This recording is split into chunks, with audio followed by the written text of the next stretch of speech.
नमस्कार, public news देख रहे हैं आप। पश्चिम बंगाल में बांग्लादेशी घुसपैठियों को भारतीय नागरिक बताकर फर्जी पासपोर्ट बनाने के मामले में यह अब तक का सबसे बड़ा खुलासा है। इस खुलासे से जांच एजेंसियां भी हैरान है और परेशान भी है। ईडी की जांच में 400 ऐसे बांग्लादेशी घुसपैठियों की पहचान की गई जिन्होंने फर्जी तरीके से पासपोर्ट हासिल किए। ईडी ने कोलकाता के क्षेत्रीय पासपोर्ट कार्यालय से इसकी जानकारी जुटाई, जिसके बाद ताबड़तोड़ छापेमारी के बाद गिरफ्तारियों का सिलसिला जारी किया गया।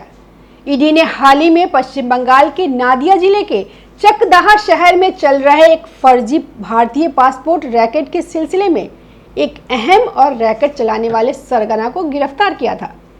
आरोपी की पहचान इंदु भूषण के रूप में की गई। वो पाकिस्तानी नागरिक आजाद मलिक का सहयोगी था, जिसे इसी साल की शुरुआत में फर्जी भारतीय पासपोर्ट रैकेट के सिलसिले में गिरफ्तार किया गया था। बस यहीं से कहानी की शुरुआत होती है और इसके बाद पाकिस्तानी नागरिक मलिक पहले बांग्लादेश के फर्जी भारतीय पहचान पत्रों के आधार पर वहां का नागरिक बना और उसके बाद उसने भारत की नागरिकता भी हासिल कर ली। अब जो यह खुलासा हुआ है, इसके बाद वह इसी तरह के फर्जी पहचान पत्रों के आधार पर ही भारतीय नागरिक भी बन बैठा और धीरे धीरे उसने कोलकाता में अपने किराए के मकान से ही हवाला और फर्जी भारतीय पासपोर्ट रैकेट चलाना शुरू कर दिया। ईडी की पूछताछ में मलिक ने इंदु भूषण को अपना पार्टनर बताया। ईडी अधिकारियों ने मलिक के खिलाफ कई समन जारी किए थे, जिन्हें उसने पहले नजरअंदाज कर दिया। आखिरकार मलिक को केंद्रीय एजेंसी के अधिकारियों ने गिरफ्तार कर लिया। इंदु भूषण पर पश्चिम बंगाल, खासकर पड़ोसी देश बांग्लादेश से अवैध घुसपैठियों के लिए 400 फर्जी पासपोर्ट हासिल करने का आरोप है। अब वो ईडी के शिकंजे में है, जिसकी निशानदेही पर कई जगह पर छापेमारी की जा रही है और कई लोगों को अब तक गिरफ्तार किया जा चुका है।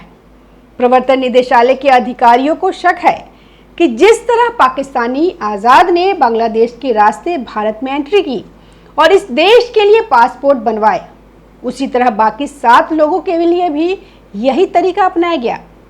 ईडी के मुताबिक आज़ाद ने पासपोर्ट धोखाधड़ी मामले में हाल ही में गिरफ्तार किए गए इंदु भूषण हलदर के अलावा 7 और लोगों के पासपोर्ट बनवाए। उसने अपना भारतीय पासपोर्ट बनवाने के बाद इन 7 लोगों के पासपोर्ट बनवाए। इंदु भूषण ने एक कैफे किराए पर लेने के लिए 15,000 खर्च किए। इंदु भूषण ने ही आज़ाद मलिक के फ़ोन में दुलाल नाम से इंदु भूषण का नंबर भी सेव कर रखा था। उस नंबर पर बार बार संपर्क करने से इंदु का नाम सामने आया। अब तक ईडी को पासपोर्ट धोखाधड़ी मामले में करोड़ से ज़्यादा के लेन देन के सुराग भी मिल चुके हैं। ईडी का आरोप है कि यह पैसा गिरफ्तार इंदु भूषण के जरिए ही लेन देन किया गया। इंदु भूषण ने एक बिचौलिए के घर से साइबर कैफे और डेस्कटॉप किराए पर लेकर फर्जी दस्तावेजों का इस्तेमाल करके 300 से ज़्यादा पासपोर्ट बनवाए। ईडी ने शनिवार को ही इंदु भूषण को अदालत में पेश किया था। एक अर्जी दायर करने के बाद उसे 27 अक्टूबर तक हिरासत में भेज दिया गया, जहां उससे जांच एजेंसी पूछताछ करेगी। जांच के मुताबिक आरोपी बांग्लादेशियों का पासपोर्ट बनाता था और उसके लिए पहले उनका आधार और पैन कार्ड बनाया जाता था और बाद में उसका नाम वोटर लिस्ट में शामिल कराया जाता था। फिर फर्जी पते का इस्तेमाल कर बांग्लादेशियों का पासपोर्ट बनाया जाता था और उनके लिए फर्जी दस्तावेज भी दिए जाते थे। जब पासपोर्ट डाकघर से पासपोर्ट घर पहुंचता था, तो डाकघर के कर्मचारियों के साथ उसकी मिलीभगत होती थी, जिसमें कई कर्मचारियों पर भी अब ईडी की गाज गिरने वाली है। वहां से पासपोर्ट ले लिया जाता था और फर्जी पासपोर्ट बनाने के बाबत 5 लाख रुपए दिए जाते थे। तो आप अंदाजा लगा सकते हैं कि कोलकाता में सरकार की नाक के नीचे इतना बड़ा रैकेट चलाया जा रहा था, जहां से 400 फर्जी पासपोर्ट बनवाए गए और इसकी भनक ना सरकार को थी, क्योंकि पश्चिम बंगाल में ममता की सरकार है, लेकिन यह पूरा फर्जीवाड़ा धड़ल्ले से चल रहा था और इसमें डाकघर के कर्मचारी तक मिले हुए थे। कहा तो यह भी जा रहा है कि ऊपर से नीचे तक जो भी इस फर्जी पासपोर्ट के जरिए पैसा इकट्ठा होता था, वह पहुंचाया जाता था। यानी इसमें टीएमसी के भी कई सफेद पोस्ट नेता शामिल हैं, जिनकी ईडी की जांच है उसकी आंच इन लोगों तक पहुंच सकती है।